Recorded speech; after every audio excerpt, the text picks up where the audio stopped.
Começa agora. Bom dia, CDL. As notícias mais importantes do dia comentadas e analisadas. Realização Câmara de Dirigentes Lojistas Santos Praia.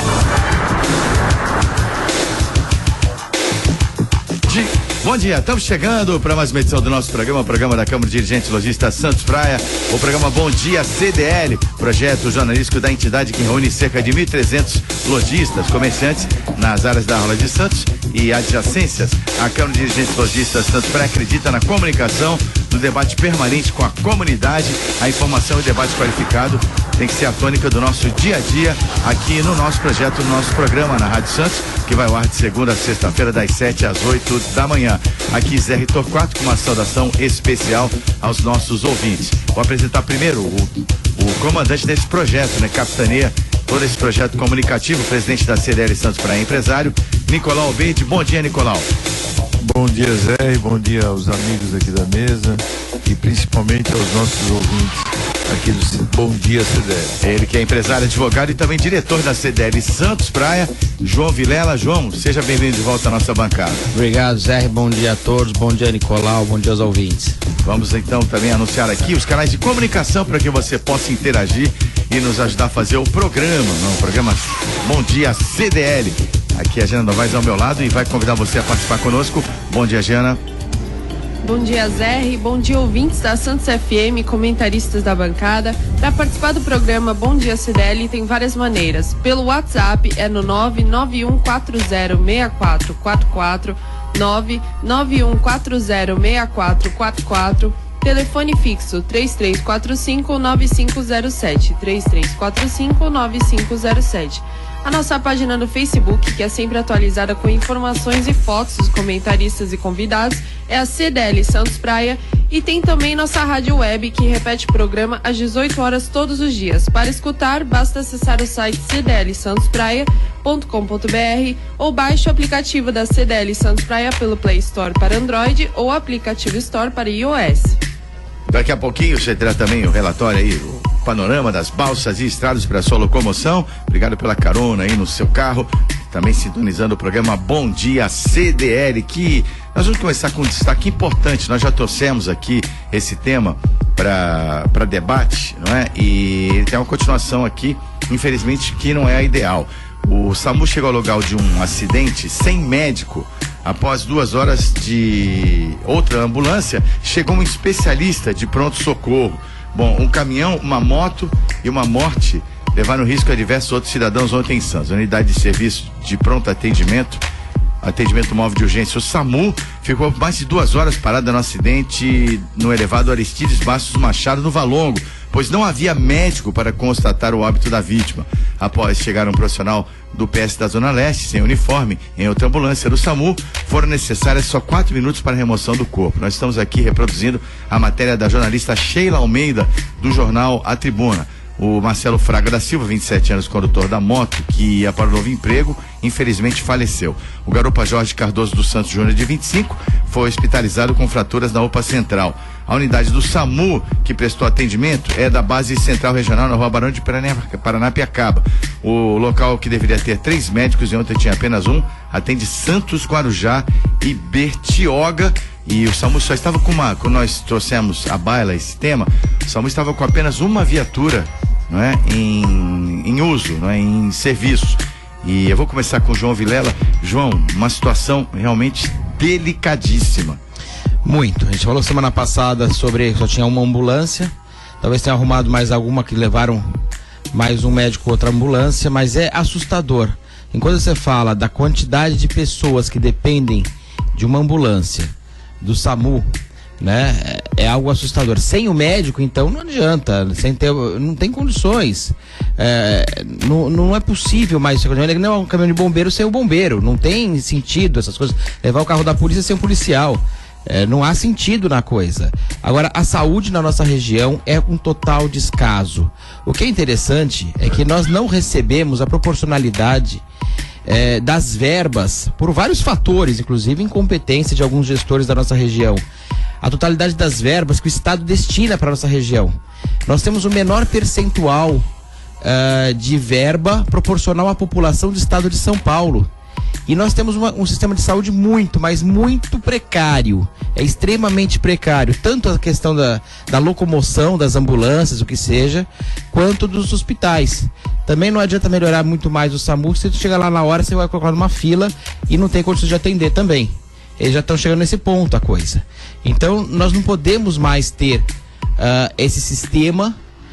É uma total irresponsabilidade dos gestores. As cidades estão falidas no sistema de saúde. Nossas cidades são ricas, mas criou essa questão de não ter realmente condições de atender a população. Nós temos um entorno ainda pior. Santos já tem uma dificuldade natural, mas é a melhor cidade da região, sem dúvida nenhuma, de longe.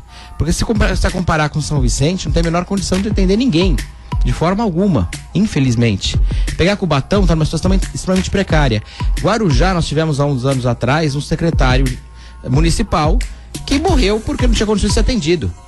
Então, quer dizer, se chega nesse ponto que os mandantes da cidade não têm condições de serem atendidos, tem que ir para outra cidade, é porque está muito grave a situação. Você vê, atender Bertioga, quem já foi para Bertioga sabe a distância que é. Não tem a menor condição você ter uma base para atender Bertioga com essa distância toda. Alguma coisa está muito errada. Não Até tem pela importância do serviço. Sim, mas não há tempo suficiente para você nosso atender. Nosso produtor Rick Santos, aqui, que cuida da nossa pauta, ele sempre volta nesse tema e nós temos que voltar mesmo. Porque, por exemplo, ele é um sobrevivente, né? Ele teve um infarto muito violento, né? Muito agressivo, com 44 anos de idade, né? E só está aqui hoje devido à rapidez e à eficiência do atendimento do SAMU, que até os profissionais, que são os paramédicos, eles têm uma responsabilidade muito grande ali, sem o médico para orientar o que eles devem fazer num caso mais grave. Talvez um caso mais simples, tudo bem, atenderia, mas não é assim que deve funcionar o serviço, de maneira nenhuma. Conclua, João, por favor. Não, então, justamente essa é a grande questão. É extremamente necessário. O projeto SAMU é um projeto muito interessante, mas tem que ter mudanças muito sérias, inclusive no formato dele. Porque às vezes o que acontece, vamos supor que você é atropelado no meio da rua, uma moto bate em você, alguma coisa nesse sentido. Você não pode, alguém liga para o SAMU, você está consciente, você tem um plano de saúde, você vai cair num PS central, você vai cair no sistema público de saúde. E não seria necessário isso. Você poderia ter se indicado para algum lugar para você ser levado. Se você está consciente. Eles só podem levar pro PS. Podem levar para o PS e você ficar naquela fila. Também eu não entendo. Não, eu não entendo. Eu já conversei com todo o secretário de saúde e fica nessa questão, Nicolau. Não dá para ter eu vejo o sentido seguinte: nós temos outros problemas e eu acho que são que ocasionam isso, e é um problema estrutural. Se eu for falar, se eu começar a falar desde o que eu acho que está errado, nós vamos precisar de 3 dias de programas aqui para poder dissecar isso aí todo. Começa pelo acidente, né? Os tipos de acidentes. Por que ocorre como que 90% dos acidentes são com motocicletas? Sim. Por quê? São acidentes em São Paulo, 7 morrem por dia. É um absurdo, é uma estatística absurda. Eu vi uma estatística de 2014, tivemos 278 mil acidentes de motocicletas, com 23 mil vítimas em todo o Brasil. E continuam incentivando a compra de motocicletas, essas motocicletas que não têm a mínima condição de andar junto com os carros, principalmente em São Paulo. Ou então o prefeito Kassab proibiu a circulação de motos ou motocicletas na Marginal GT, na Marginal Pinheiros. Teve que voltar atrás porque fizeram uma politicagem contra. Então, se eu for começar agora, quem é que paga? Quem é que tem que socorrer? Quem é que tem que atender esse sistema? Isso aí, se eu for levar isso aí, é a mesma coisa, o mesmo raciocínio que o americano tem e que o brasileiro não tem. Propagandas de cigarro na televisão, o cara fuma a vida inteira dele por opção própria, depois ele fica com doenças pulmonares e quem tem que atender é a saúde pública. Então, tu quer fumar? Você fuma a sua vida inteira. No dia que então faça um plano de saúde para você. No dia que você ficar doente, você pague o seu cuidado da saúde e não o governo. Então nós vivemos num país que funciona desse jeito. Não existe saúde pública que vá conseguir atender a demanda. E a tendência de tudo isso, João, É piorar. Não pensa que isso vai resolver. Não vai. Não vai resolver. Pode melhorar. Nós temos uma estrutura de saúde muito ruim no país inteiro. Pessoas que nunca contribuíram com 1 centavo têm direito à saúde no país. Já visto aí o Obamacare, né? Exatamente. Que é uma das primeiras coisas que... Não conseguiu. E é totalmente diferente. Eu tenho amigos meus, eu tenho o Renato, a Viviane, que você conhece, que moram em São Francisco, moram nos Estados Unidos, fizeram o Obamacare, saíram de um plano que eles estavam e fizeram o Obamacare, estavam falando, se arrependeu. Porque o Obamacare, ele vai em cima do faturamento ou do teu ganho mensal. Então eles têm faixas de receitas, e lá não tem como sonegar, não tem jeito de sonegar. Nos Estados Unidos você ganha 10, você tem que declarar 10 e eles sabem que você ganhou 10. E essas faixas vai mudando. Ela falou para mim, eles têm delivery de padaria e tal, que eles têm uma empresa grande, eles passaram no mês de faturamento de $800, da lucratividade que eles veem, de pagamento do Obamacare de $800 para $1.600, porque eles entraram numa outra faixa em cima do faturamento dele. Então não são valores pequenos, totalmente diferente daqui. Então, se bem que o trabalhador assalariado já vem no desconto dele, já vem a contribuição. Nós pagando, mas as contribuições aqui são iguais. Você ganha em porcentagem, é 8,5% em cima daquilo que você ganha. Exato. Ou o salário base. Então, mas só para dar força ao teu comentário, porque, por exemplo, aquele que paga, ele está pagando também por aquele que não recolhe e tem o mesmo direito. Exatamente. Então, e a informalidade? Não tem como. O que existe de informalidade aqui nesse país? O que de pessoas que têm trabalhos informais e nunca pagam INSS? E desde então, aí se nós formos nos reportar isso, formos estender esse assunto, que nem eu falei, é um assunto muito polêmico e muito grande para ser discutido, e eu acho que não dá aqui no nosso programa, nós vamos nos estender à Constituição de 88, que deu aposentadoria a todos os trabalhadores rurais, a todas as pessoas mulheres com mais de 60, homens com mais de 65 anos. Então não existe país que vai conseguir. Você vê, o problema do SAMU, voltando ao SAMU, não é um problema de dinheiro. Foi destinado uma verba de 3,17 milhões, 3 milhões e 170 Isso mil. Parece que o ente público não é nada, né, Nicolau? Não é nada, isso é muito dinheiro. Não, mas pro ente público parece que nunca é nada, né? Quando vai fazer qualquer obra na parte pública, outra não coisa, é dinheiro, né? Só falando dos médicos, pra por gente que é não muito. tem médico, uma ambulância dessa? Tem médico, sim. É que o que tem de médico afastado é impressionante, o que eles se afastam e conseguem com médicos concursados, aí se afastam, eles contratam médicos substitutivos, aí isso acontece com professores. Nós temos uma professora aqui que pode dizer bem, professores também na rede estadual de ensino ou na rede municipal de ensino.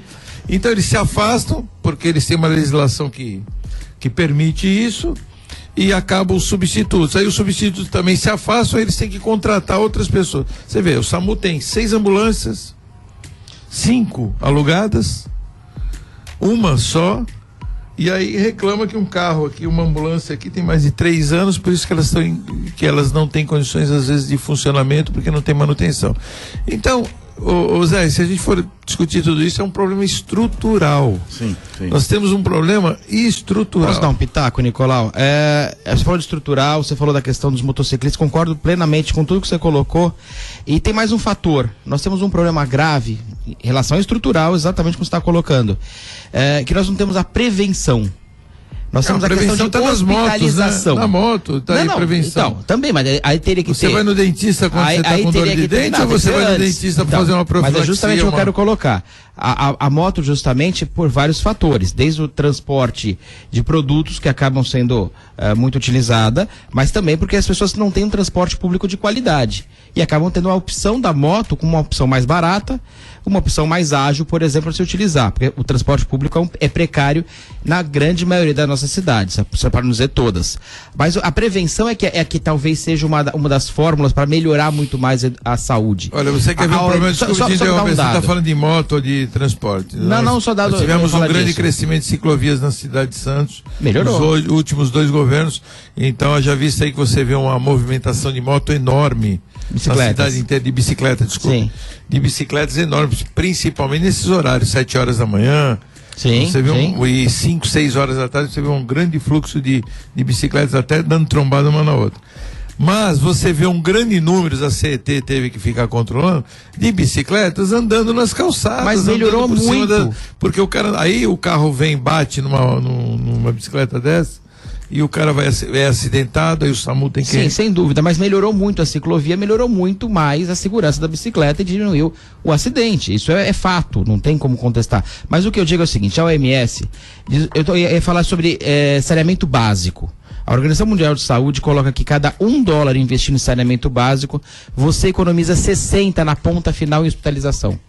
Nós temos essa mania no Brasil de colocar... Fala de doenças recorrentes, de tudo que se resolve. De higiene, etc. Não, então, saneamento, justamente, mas isso dá uma diferença absurda, Nicolau. A grande diferença, talvez, um dos pontos importantes, não tem solução simples para a área da saúde por nenhuma área que é complicada, que é complexa. Mas... é um ponto muito importante. Você pegar agora, vai ter zika, vai ter dengue, vai ter todas as doenças relativas às enchentes que nós vamos ter na área continental, principalmente, nos lugares que você tem precariedade de saneamento, de falta de higiene. Isso tudo acarreta num inchaço da máquina da parte e não só do hospital, não só da parte pública, da parte privada também. Quantos funcionários deixam faltando no trabalho porque estão doentes e não conseguem por causa de doenças que poderiam ser prevenidas. A questão é a prevenção. É o que você colocou das motos, e colocou perfeitamente, que acaba inchando em relação a uma perda, uma pessoa faleceu. Você sabia que na cidade de Santos, vou falar Santos em região, nós temos mais de 60% entre carros e motos, principalmente moto, que o número deve ser maior, sem licenciamento, de pessoas sem carteira de habilitação. Aí é fiscalização, né, Nicolau? Então, quanto tempo faz que você não vê blitz de polícia militar, comandos? Quanto tempo faz? Eu, sinceramente, sem querer te contrariar, eu vi semana passada ali em frente ao Hospital Guilherme Álvaro. Tá, e quando tem, você já viu a quantidade de apreensão de motos que eles fazem? É assustador. Sim. Então, assim, se tiver... Eu sou de uma época que eu andava de moto e não tinha essa quantidade de moto. Eu ando de moto até hoje, mas... que tinha blitz direto aqui os locais era Divisa, São Vicente, Praça Independência tinha direto aqui, então eles pegavam um ponto estratégico. Nossa, eles faziam aquelas blitz ali e era atrás direto, do Orquidário, né? Comando, atrás do Orquidário tinha várias ali. Aqui em Santos, o Santista tem mania de chamar comando, né? É. A gente chama de comando direto, e já o caminhão do guincho já ficava do lado ali parado e levava um monte. Aí fala assim, isso é uma sacanagem fazer isso com... Não, isso aí é uma prevenção. Porque o sujeito ele não tem a mínima condição, às vezes, de estar com uma motocicleta, ou ela não tem a mínima condição, e está salvando a vida dele. Então eu entendo dessa forma que falta muito ao poder público. Bom, tudo isso a gente discutiu com bastante amplitude o tema, mas voltando ao tema original, realmente não é razoável, como eu sempre digo, você ter um acidente e o SAMU, apesar das dificuldades da sobrecarga do sistema, ele chegar tendo 3 médicos, ter apenas um, né? Se acontecerem 2 acidentes, como é que fica? Né? Digo 3, que já foge da normalidade, mas mesmo assim, a cobertura é muito grande, o sistema tem que ser revisto. Né? Tem que Fora ser os revisto. problemas que foram bem apontados aqui pelos nossos comentaristas João Vilela e Nicolau Obeide. Vamos agora para a primeira parada do nosso programa e temos uma convidada especial. Às 7h18, quero anunciar que vai conversar conosco daqui a pouquinho a professora Flávia Nascimento, professora de Direito Empresarial da Universidade Católica de Santos. Voltamos já já. Você está ouvindo Bom Dia CDL. Realização Câmara de Dirigentes Lojistas Santos Praia. Estas são as empresas que apoiam a programação da Santos FM. A CDL Santos Praia é uma entidade representativa dos lojistas de Santos perante comunidade e poder público, defendendo e promovendo o comércio. Associe-se à CDL Santos Praia e tenha acesso a inúmeros benefícios, como assistência jurídica gratuita, plano de saúde odontológico com preços diferenciados e descontos credenciados. E mais, sala multimídia com projetor e telão para cursos e palestras. Acesse o novo site cdlsantospraia.com.br e conheça a nossa rádio web. Baixe o aplicativo CDL Santos Praia, versões disponíveis nas plataformas iOS e Android. Associe-se a CDL Santos Praia, um órgão em defesa do lojista. Avenida Marechal Deodoro 13A Gonzaga. Telefone 3289-9495. Assista ao programa CDL TV todas as terças e quintas às 18 horas e sábados às 11h30 da manhã na Santa Cecília TV. Você sintoniza a Rádio Santos, ZYW 635 FM 92.5. Santos FM, o canal da cidade. Você está ouvindo Bom Dia CDL. Realização Câmara de Dirigentes Lojistas Santos Praia. De volta com o Bom Dia CDL, o programa da Câmara de Dirigentes Lojistas Santos Praia, aqui na Rádio Santos FM. Vamos ao ar de segunda a sexta-feira, das 7 às 8 da manhã. E você pode interagir conosco, participar do nosso programa. Nós temos aqui na bancada os comentaristas Nicolau Albeide, que é empresário e também presidente da CDL Santos Praia, e o empresário advogado João Vilela. E a Jana Novaes, mais uma vez, vai refazer o convite novamente para você participar conosco. Vamos lá, Jana. Para participar do programa tem várias maneiras. Pelo WhatsApp é no 991406444, 991406444, telefone fixo 3345-9507, 3345-9507. A nossa página do Facebook, que é sempre atualizada e já está, com informações e fotos dos comentaristas e convidados, é a CDL Santos Praia. E tem também nossa rádio web, que repete o programa às 18 horas todos os dias. Para escutar, basta acessar o site cdlsantospraia.com.br ou baixe o aplicativo da CDL Santos Praia pelo Play Store para Android ou aplicativo Store para iOS. Muito obrigado, Giana Novaes. Agora sim, 7h21, vamos apresentar aqui, cumprimentar nossa convidada, a professora Flávia Nascimento, titular aí de Direito Empresarial da Universidade Católica de Santos. Professora Flávia, seja bem-vinda ao nosso programa. Obrigada, bom dia a todos, bom dia aos comentaristas aqui, bom dia aos ouvintes. É uma honra ter sido convidada para participar aqui. O prazer é todo nosso, não é? Eu queria que a professora fizesse uma breve explanação, o que contempla o ensino do direito empresarial. Bom, o direito empresarial é o antigo, quando eu estudei, provavelmente quando o João estudou, era o antigo direito comercial, certo? O direito que trata das relações do comércio, das relações entre comerciantes e consumidores. Então a relação de consumo está dentro do direito empresarial, o direito societário, né, as uniões entre pessoas para formalização de pessoas jurídicas para atuar na área comercial ou empresarial, como se chama hoje. Bom, em suma, é isso. Agora, professora, o presidente Michel Temer editou uma medida provisória para retomar concessões de empresas endividadas, não é? Inclusive para dar andamento a obras que estão paradas. Quem diria? É a Odebrecht, que está em dificuldades devido aos escândalos sucessivos, não é? Em que ela está envolvida. Mas agora vai se abrir, segundo a oportunidade, as empresas assumam outras obras, não é? Podendo assumir a dívida. Qual a sua perspectiva? Bom, no nosso ordenamento jurídico, a gente tem um processo muito interessante que é o de recuperação judicial, certo? Que é o que procura tirar a empresa, seja uma grande empresa, como a Odebrecht, por exemplo, ou uma pequena empresa, uma microempresa, uma Ireli, que seja, da situação de crise econômico-financeira. Agora, depois do escândalo todo da Lava Jato e essa sucessão de prisões e delações, já tem mais para vir, né? Eu imagino que tenha muito mais. Hoje vai ser o dia D. Hoje é que as delações começarão a ser reveladas. Então, eu acho que até aqui já foi uma bomba no meio empresarial, né?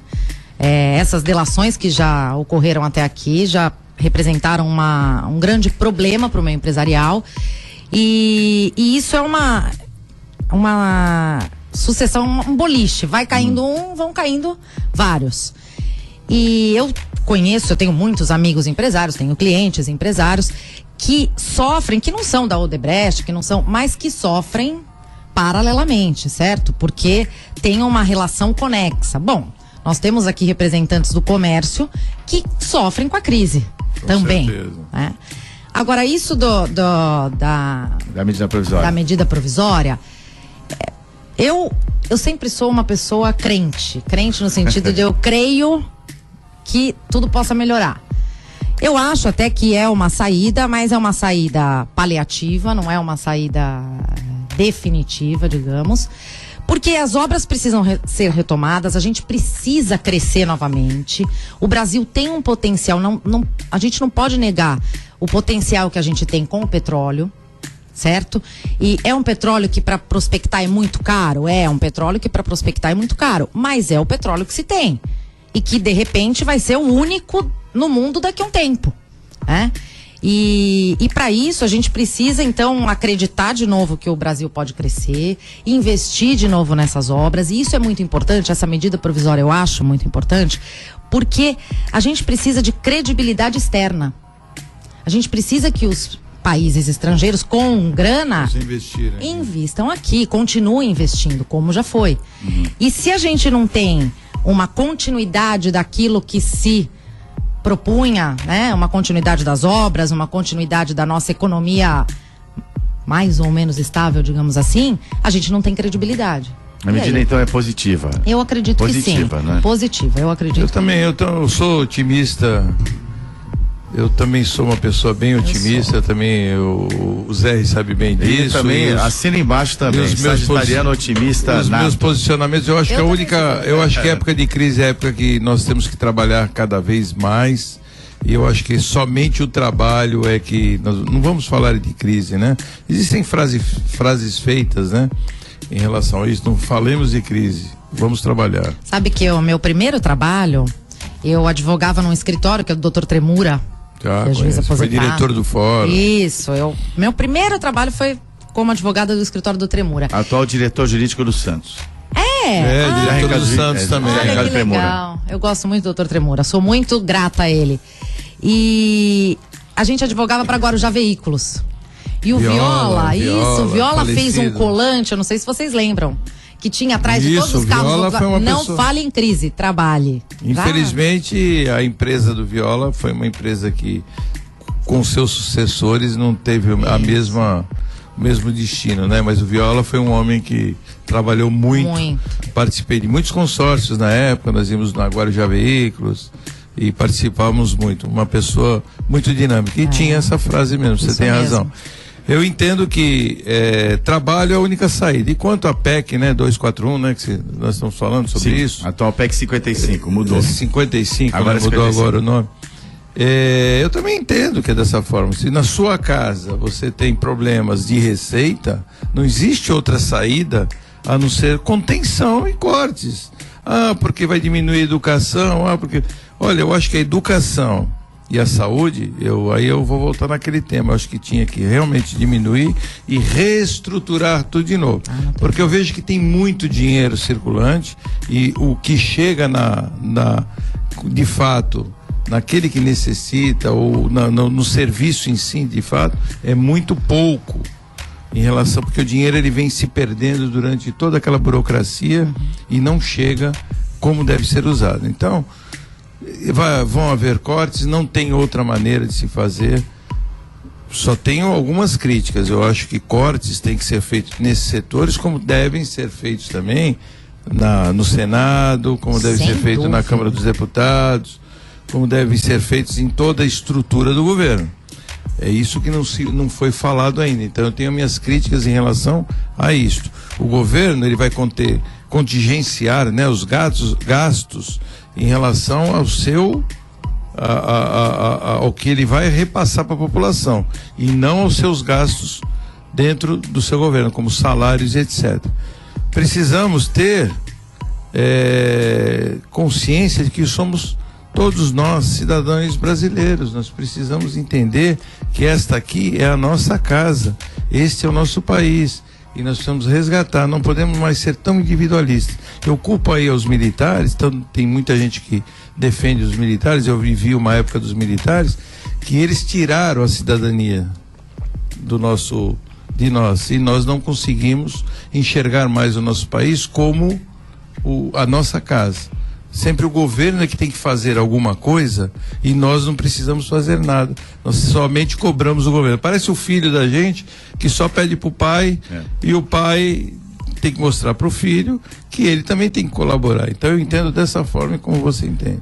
Agora, essa medida propriamente dita, eu até quero que o João também opine, mas eu vou acrescentar outra pergunta para a professora Flávia Nascimento, que é professora de Direito Empresarial da Universidade Católica de Santos, nossa convidada, e o reflexo disso, nós estamos falando no governo Temer, pensamos nessas grandes empreiteiras que, aliás, chegaram ao domínio público, o conhecimento do nome da forma mais negativa possível, né? Hoje a população em grande escala, em larga escala, conhece o nome dessas empresas, né? Elas são repetidas diariamente. Acho que para fazer o contrário, o publicitário teria que trabalhar muito, talvez não conseguisse a exposição, nem o assessor, infelizmente, pelo lado negativo. Mas eu digo agora, essa medida é muito importante. Os estados, numa situação muito difícil. Os municípios, não tem como escapar disso, não tem como escapar. O governo depende de repasse do governo federal, do governo estadual, e o reflexo disso, essa retomada de obras importantes. O Brasil precisa crescer, precisa gerar emprego, precisa melhorar a infraestrutura. Essa medida propriamente dita, qual é o reflexo dela para os estados e municípios? Bom, eu sou uma fã incondicional. Quem estuda comigo, quem trabalha comigo, brinca, faz hashtag, né? Seja ela pequena empresa. E por que eu tô falando de empresa para chegar no reflexo aos estados e municípios? Porque depois da nossa Constituição Federal de 88, nosso sistema é um sistema capitalista. O constitucional tem o princípio da pessoa humana, assim como a gente tem o princípio da ampla defesa da empresa. Por que tá o Estado? É a empresa. O Estado, ele gera, é produtivo, não pode ser pela Constituição Federal. Por isso as privatizações. Então, o meu grande medo, quando eu vejo essa exposição tão negativa de grandes empresas, o meu grande receio é que o empresário, ele já é visto, é interessante isso, e eu, desde o primeiro dia de aula que eu entro na sala de aula para os meus alunos, eu falo, olha, empresário não pode ser inimigo das pessoas. As pessoas falam, empresário não pode ter lucro. Não, empresário vive de lucro, né? O lucro não é lucro. O que a gente chegou nessa situação é essa relação promíscua, vou falar assim, entre empresas no nosso ordenamento jurídico. A gente é que tem o lado e o público, certo? E com isso as empresas também deveríamos ter muito mais incentivo aos empresários. Incentivo, o empresário não gera lucro, e sem lucro não gera receita para o Estado. Então, por que eu vejo também com otimismo, né, a PEC e uma retomada do crescimento? Porque com isso o Estado vai conseguir receita, seja a União para repassar para os demais, seja o Estado ou seja o município, porque eles também dependem disso, né? O município depende do ISS. Sim. O que a senhora está colocando é perfeito, realmente. Colocou a função social das empresas. Eu vejo muito pouca gente falar disso, e é fundamental. Que a atividade econômica é direito fundamental, e muito pouca gente fala disso. E todo o dinheiro público vem do dinheiro privado. Exatamente. E quanto mais as empresas tiverem lucro, quanto mais as empresas conseguirem crescer, não, mas o Estado vai ter dinheiro. Você tem que mudar esse paradigma, porque até agora se via o empresário como vilão. E se vê aí.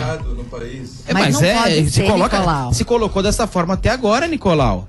Mas não pode ser dessa forma, porque justamente é esse lucro, é esse crescimento das empresas, é esse crescimento realmente que faz o país crescer e gera as divisas necessárias pro o ente público poder realizar algumas coisas que são fundamentais. Perfeito. Então nós temos que separar o que seria empresa. Eu vejo isso de uma forma muito clara. Teve um depoimento agora dia 21, aquele ex-deputado federal que está preso, que é aquele Pedro Correia. E eu assisti a audiência inteira com o e ele quer para tirar o dinheiro para o partido. Ele foi muito claro em tudo aquilo que a gente sabe, mas ninguém fala. Funciona realmente, quem quiser, veja no YouTube o depoimento do com o juiz Sérgio Moro. Você vai levar um susto, porque você sabe até aquilo, você desconfia daquilo, mas você não escuta falar claramente como assistir, é que funciona. Também é realmente obrigatório, incrível. Hein? Por que eles colocaram aquelas pessoas na Petrobras? O que fizeram com a Petrobras? O que tiraram da Petrobras? Como é que era realmente o sistema? Ele foi muito claro. Ele falou, estou com 68 anos, eu sou médico, tenho família com muito dinheiro, vem há 4 anos. Ele é aquele cara realmente o coronel da região, que se deu muito bem nessa parte toda. Ele falou, eu vou contar tudo. E contou. E contou com uma clareza assustadora. Como é que funcionou e como funciona esse sistema até hoje no Brasil. Essa parte entre o sistema público, que a senhora acabou de colocar, essa mistura. Nós temos que ter um Estado justo, na minha opinião. Acho que qualquer um concorda com isso. Sim. Durante muito. Não é agora só. Temos isso sempre tivemos o populismo como de dar poder a algumas pessoas. O melhor exemplo, país com petróleo, um país que tem acesso ao Caribe, um país que é muito bonito, um país que tem todas, poderia ter tudo de bom, e é um país acabado. Acho que talvez na América Latina só o Haiti esteja pior que a Venezuela, também tem complicações. E é um país riquíssimo.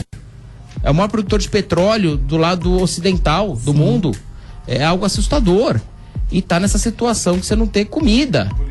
Por politicagem, por esse desvio todo, por populismo, por má administração. E nós vemos isso na nossa região, e nós vemos isso no país também nosso, e nós não conseguimos enxergar.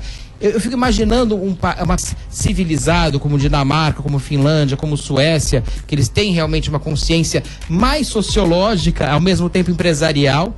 É engraçado isso, que quanto mais privatizado é o país, mais sociológico ele acaba sendo, ao contrário do que se está do mínimo, na minha opinião. Professora, por favor, comente aí as palavras do João, e o Nicolau também vai interagir. Na sequência, aliás, eu queria fazer já um convite. Independente da entrevista, a participação vai ser importante. Já convido aqui a professora a permanecer conosco, comentando até o final do programa, ok? Obrigada. Bom, primeiro pedido, João, não me chama de senhora, por favor. Uma intervenção. Que aquilo, eu falo isso todo dia, Val, porque eu acho que a gente tem uma cultura ruim no sentido. Eu falo todos os dias isso. Falo porque eles também têm aula de direito do trabalho e tal. Eu falo, a gente tem que respeitar todos, né? Todos os ramos do direito, mas o empresário não é inimigo do trabalho, ao contrário. E o lucro não é pecado. Eu estava lendo uma dissertação de mestrado outro dia, que é o lucro como direito humano fundamental. Porque, na verdade, a gente só atinge a dignidade da pessoa humana, que é não ter a pobreza absoluta, que é as pessoas terem o mínimo necessário. A gente só atinge isso com empresa. Porque quem gera emprego é a empresa. Quem gera trabalho é trabalho é empresa. Só empresa. Não existe, o governo não gera, ele consome. Exatamente. Ele recebe impostos, que o próprio nome já bem diz, imposto, né? Isso. Que não é voluntário, e ele gasta de uma forma, principalmente no nosso país, de uma forma totalmente desacerbada, de uma forma totalmente incoerente, e eles se locopletam, né? Porque hoje política virou profissão. Se nós colocarmos todos os políticos que nós temos aí no nosso país, eu falo até do nosso governador do estado, ele está há 44 anos no meio público. Ele deu aula, ele dá aulas. Sim. Em alguns tempos. Se bem que ele é médico de formação, né? De formação, mas nunca exerceu. Sim, mas pelo menos. E há 44 anos. Tem aqueles que não têm formação ele é alguma, político. Tá na política, né? Como nós temos o Michel Temer, como nós temos o nosso presidente da República, sempre foi político, nunca teve outro tipo de atividade. Então, política no país virou profissão. Coisa que não pode ser. Se bem que o presidente Temer é um advogado constitucionalista de alto gabarito, né? Não, tudo bem, ele começou aqui no governo do estado. Sim, porque foi secretário de segurança. Um paralelo aí rápido, né? Mas nunca foi profissional. Sim. Mas o Michel Temer, o Michel Temer é um grande jurista constitucional. Exatamente. E ele o que entristece é que o que ele escreve não é exatamente aquilo que ele acaba pregando hoje como administrador. Bom, Brasília está fervendo, né? Já a professora Flávia vai continuar conosco, nossa convidada, Nicolau Obeide, o João Vilela, também toda a nossa equipe aqui do Bom Dia CDL. Nós vamos ter que parar para mais um intervalo no programa, mas antes eu quero falar do apoio cultural da Home Life. A Home Life traz para você o atendimento domiciliar ou home care, consagrado no mundo inteiro, e investe bastante nisso, na qualidade do serviço, uma medicina realmente humanizada que acaba tratando a família como um todo, né? Porque quando você tem um ente querido que está doente, a família de certa forma também adoece. Por isso que eles têm uma equipe multidisciplinar, médicos, enfermeiros, fisioterapeutas, psicólogos, fonoaudiólogos, nutricionistas e muito mais. Desde o atendimento mais simples ao mais complexo, conte com o know-how da Home Life, já com 10 anos de existência, centralizada aqui em Santos, na região de Ribeirão Preto, e também na Grande São Paulo. Telefone da unidade Santos, 3202-6440. Acesse homelife.com.br. Nosso programa volta já. Você está ouvindo Bom Dia CDL. Realização Câmara de Dirigentes Lojistas Santos Praia. Estas são as empresas que apoiam a programação da Santos FM. Slex.com, sempre trazendo as novidades em eletrônicos e informática. Se o seu celular ou tablet quebrou, a Slex conserta para você. Uma grande variedade de celulares, com facilidade no pagamento. Tudo em games, acessórios e periféricos de informática. Slex.com, Avenida Ana Costa 530, Loja 9, Gonzaga Santos. Telefone 3284-2223. Ou na internet, acesse slex.com.br. Slex.com. A CDL Santos Praia é uma entidade representativa dos lojistas de Santos perante comunidade e poder público, defendendo e promovendo o comércio. Associe-se à CDL Santos Praia e tenha acesso a inúmeros benefícios, como assistência jurídica gratuita, plano de saúde odontológico com preços diferenciados e descontos credenciados. E mais, sala multimídia com projetor e telão para cursos e palestras. Acesse o novo site cdlsantospraia.com.br e conheça a nossa rádio web. Baixe o aplicativo CDL Santos Praia, versões disponíveis nas plataformas iOS e Android. Associe-se a CDL Santos Praia, um órgão em defesa do lojista. Avenida Marechal Deodoro 13A, Gonzaga. Telefone 3289-9495. Assista ao programa CDL TV todas as terças e quintas às 18 horas e sábados às 11:30 da manhã na Santa Cecília TV. Você está ouvindo Bom Dia CDL. Realização Câmara de Dirigentes Lojistas Santos Praia. De volta com o nosso programa, falamos tanto em empresa e tal, né? É aquele trabalho do dia a dia. Então eu quero falar com o João Vilela, já que ele está aqui, né? Já é Natal há algum tempo na Design Gallery, né, João? Pois é, na realidade o meu Natal começa em janeiro, porque as compras começam em janeiro e é uma loucura realmente. Natal são muitos itens, nós temos quase 4.000 itens de Natal.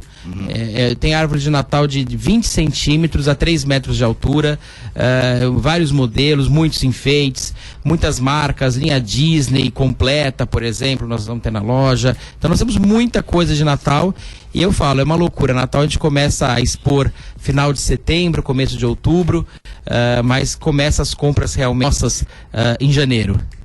Aí a variedade é muito grande, né, João? Então, são quase 4.000 itens. Você falou, aí 8 e aí nesses 8 entram 2, pelo menos, de Natal nesse final do ano. Então, quer dizer, é muita novidade, muita marca bacana e realmente tem muito lançamento de Natal também na Design Gallery. Meu caro João, então, convide as pessoas. Como é que você consegue? São 2 lojas, isso, né?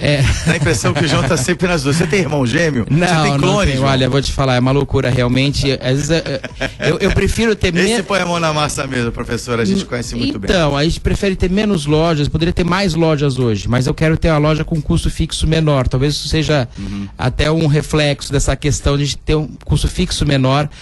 As lojas são próprias, nós temos na Azevedo Sodré, número 3, próximo a Conselheiro Nébias, e também na Marechal Deodoro, número 98, as 2 lojas com estacionamento facilitado para o nosso cliente, então ele pode parar na porta com toda a facilidade. Comodidade, então você tem as lojas montadas realmente para atender muito bem o cliente e por isso que nós temos um custo fixo baixo. Essa nossa variedade empresarial não deixa de estar muito ligada de custo fixo, menor o preço que eu posso deixar para o nosso cliente também. Então, uma coisa já é um ciclo virtuoso, que é a nossa tendência, que tentar fazer isso da melhor forma possível. Ok, apoio cultural do Design Gallery, agradecemos a você pessoalmente, ninguém melhor que você para falar na sua loja. O João é um grande investidor. Não, e aqui 2 comerciantes que põem a mão na massa mesmo.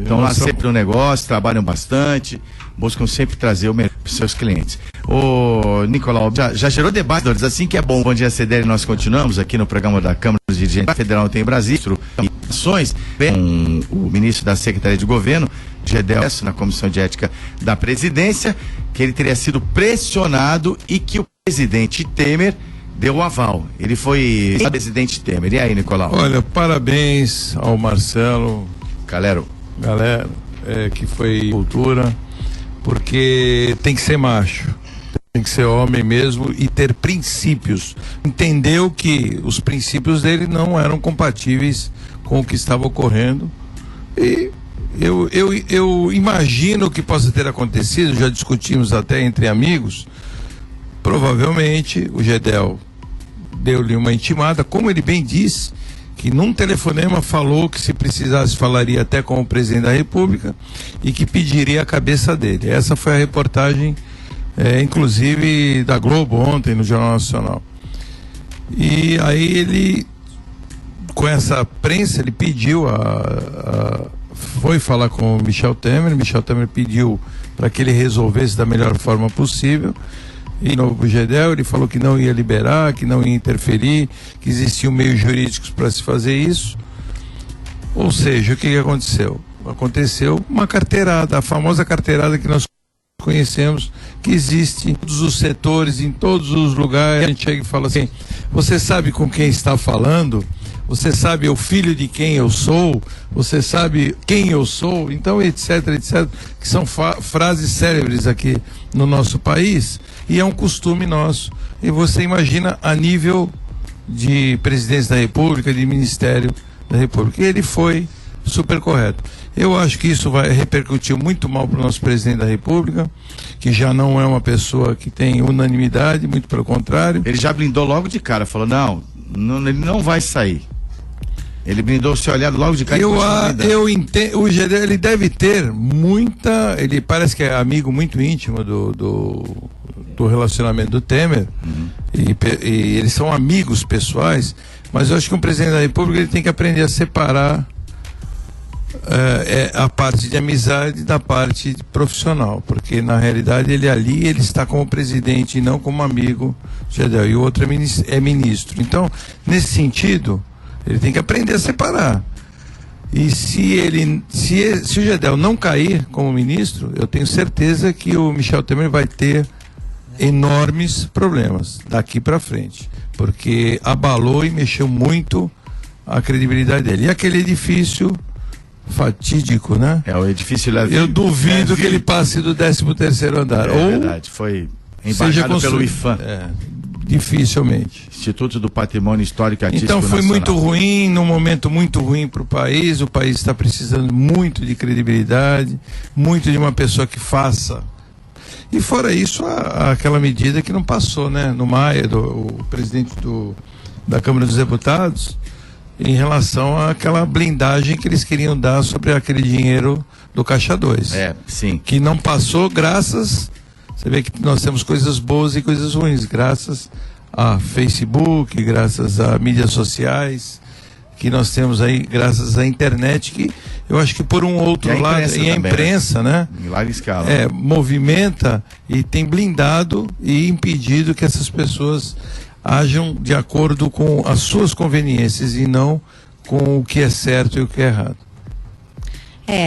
Nicolau, eu acho isso que você colocou até da falta de credibilidade, eu acho que nesse momento, até como uma situação coerente, o Michel Temer deveria desligar o ministro, independentemente... Já foi, né? Já foi.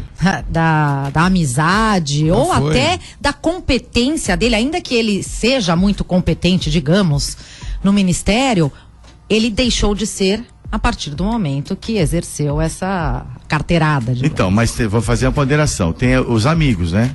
Aos amigos do rei tudo. Primeira máxima que a gente também tem que afastar da nossa... Tem que eliminar da nossa política. Aí tem aqueles que não sabiam de nada e de repente tem os que sabem muito e também não pode ser mexidos. Tem esse lado também. Não tenha dúvida, mas se ele... o Temer, a gente está num momento também político muito complicado no país. E o Temer veio suceder a política anterior, independentemente de partido. Sem unanimidade. Sem unanimidade, não, e que foi retirada principalmente, né? Quem não se lembra do telefonema da Dilma pro Lula? Que uma relação de amizade, né? Nitidamente ela mandando lá o termo de posse, ia colocá-lo como ministro para que ele tivesse foro privilegiado. E assim, eu imaginei que o Temer, unanimidade ou não, que ele viesse, até porque a gente tem que ter noção, quando a gente vota, seja num presidente, num governador ou num prefeito, o vice, a gente vota junto no vice. E a gente não tem muito essa cultura política aqui também, né? Ele foi eleito vice-presidente e tem legitimidade para hoje ser o presidente. Mas eu imaginei que ele tivesse fosse ter uma conduta mais coerente, contrária àquela que vinha sendo tomada pela política anterior. João, gostaria de te ouvir também. O que eu me assusto realmente é que nós temos um executivo, não falo nem de presidencialismo, porque acontece nas esferas municipais, estadual e federal, de coalizão. E o Gedel tem uma influência muito grande. Na realidade, ele influencia uma série de deputados, como o Eduardo Cunha também era influente e muito influente, assim como o Renan Calheiros. Eles têm um pessoal que o segue por vários motivos que nós podemos até imaginar quais são. Agora, você vê, com uma coisa que eu considero extremamente irrelevante perto do cenário nacional, a construção de um prédio no bairro da Bahia lá, que foi aprovado ou não foi aprovado, se está certo, se está errado, se está de acordo ou não. Uma bobagem dessa, na minha opinião, é uma bobagem, perto dos esmazeiros. Uma morte que aconteça aqui desse motociclista é muito mais grave, milhares de vezes mais grave do que a porcaria do prédio ser de 13 ou de 30 andares. Você vê a diferença que é esse tráfico de influência. Isso é tráfico de influência. Aí você começa a notar que ele tinha realmente o pessoal por trás, ele tinha influência na construtora, ele tinha dinheiro da construtora. O direito do prédio, o direito de recorrer, de entrar na justiça. Claro. Ninguém está contestando. É que a carteirada é mais rápida e mais fácil, que ele né, Nicolau? tinha, ninguém contesta. Eu acho até que ele está certo no sentido jurídico. Que ele comprou algo que não um apartamento no 23º andar. O IFAM da Bahia liberou. O municipal estadual liberou. A obra está aprovada desde 2014. Aí o IFAM Nacional, que é do Ministério da Cultura, travou. Veja bem, o direito de ingressar na justiça e questionar tem todo o direito. Agora, a grande falta de ética... Poderia ser até ser indenizado. Poderia até ser indenizado. Foi a carteirada que ele deu em relação a carteirada que ele deu em relação a isso. Então, isso aí ele perdeu toda a credibilidade. E o presidente passa a mão na cabeça infelizmente, dele, né? Nós temos no nosso país os métodos. O problema é o método. Nós temos na nossa cidade, não vou citar nomes, nós temos no nosso estado, não vou citar nomes, e nós temos no nosso país métodos. É o famoso aqui, que o Rick até brincou comigo aqui, que é o famoso, eu tenho meus corres, né? Que vulgarmente as pessoas falam. Uhum. Então os meus corres são assim, eu conheço o prefeito, eu conheço o secretário, eu conheço o governador, eu conheço o fiscal. Então, eu só queria falar aqui que o Maxwell está ouvindo o nosso programa, Maxwell Rodrigues, ele mandou um bom dia aqui pra gente, e ele mandou uma frase aqui muito interessante: o sistema político brasileiro ainda continua sendo feudal, onde os donos da fazenda fazem e mudam as regras e os camponeses trabalham para pagar impostos. Nossa democracia é uma ficção. Parabéns, Maxwell, gostei muito da frase. Maxwell Rodrigues, nosso comentarista de segunda-feira. Mas é que normalmente, até vou usar uma frase que usaram agora com o próprio governo, de um grande cargo do governo anterior, agora que foi destituído, que ele colocou que isso era o óleo que azeitava a máquina, era justamente essa atividade. Ele colocou agora isso. Quer dizer, uma coisa recente, tem poucos meses. Infelizmente, essa prática funciona e funciona muito bem. Esse tipo de prática que o Gedel utilizou, normalmente, qualquer outro ministro, tem que parabenizar esse ministro por ter tido essa coragem realmente, Nicolau, é o método que funciona, em qualquer lugar funciona assim. Infelizmente, essa é a forma mais fácil e mais rápida, porque até a professora colocou aqui ao lado, falou, cria-se dificuldade, vem da facilidade. Uma frase que eu sempre falo, porque é a grande verdade. Se cria dificuldade, esse emaranhado de leis, que você tem uma insegurança jurídica para fazer qualquer coisa, qualquer empreendimento, é extremamente inseguro de você fazer. Até essa questão de IFAM, um dia a gente pode comentar bastante em relação a esses tombamentos que acontecem, nós comentamos que aqui são completamente fora de noção. Nós não temos uma rodoviária nova em Santos, vendo atrapalha a igreja. Você sabe por que o IFAM tombou? O quê? Porque diz que o prédio, a altura do prédio, sim. Cobriria o frontal da igreja. Então, essa questão do momento tem legislação nacional, estadual, municipal. E é muito nós temos um absurdo. Ela é completamente nós temos um absurdo subjetiva. Que atrasa a nossa cidade aqui. Vamos trazer aqui para nossa cidade com o Condefat, com o tombamento dos canais aqui na nossa cidade. Eu acho um absurdo isso. Isso foi totalmente político. Ocasionou uma atitude política que engessou a nossa cidade e não se pode fazer nada em relação aos canais.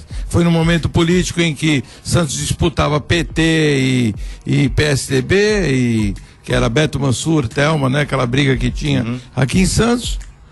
E até quem pediu, até fala o nome de quem foi que pediu o tomamento, Limur Mesquita. que foi um dos que politicamente interferiu e pediu o tombamento dos canais. Engessou nossa cidade. Não só os canais, nós tivemos uma leva de tombamento que engessou o nosso centro, que hoje está nessa situação que nós encontramos, a Vila Nova fica na situação que nós encontramos.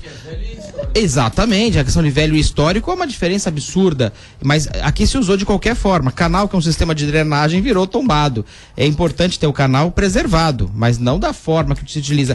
Nós não temos uma rodoviária e nós não temos lugares da prefeitura, por exemplo, que poderiam ser utilizados, mas tem a cadeia velha na frente e não pode ser ultrapassado a altura da cadeia velha, então você vai continuar com aquela mesma coisa precária do mesmo jeito. Bom, o Rafael Mota, que já está aqui após, vai apresentar o Inteirinhas daqui a pouco, ele fez uma colocação interessante fora do ar, não é, como é que tá a cabeça do Michel Temer hoje, né? Porque ele extinguiu o Ministério da Cultura, depois ele deu a canetada, ele voltou com o Ministério da Cultura. Ele deve ter arrependido de ter colocado esse ministro. Ai, se eu soubesse antes, eu era feliz e não sabia. 7h57 aqui no Bom Dia CDL, vamos às notícias do esporte. Bom dia, Ricardo Martins.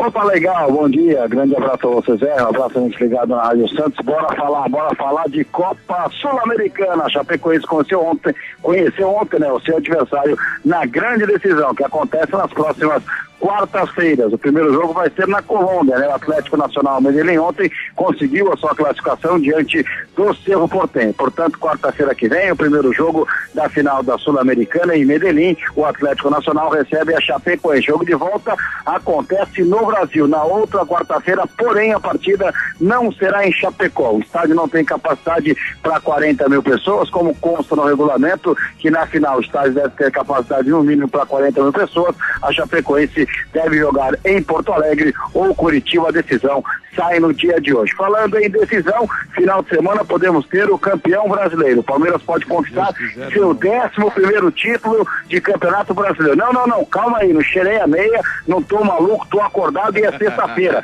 Seria o 9º título do Palmeiras na Série A com 2 de Série B. Não adianta não, viu, Zé? Não apaga.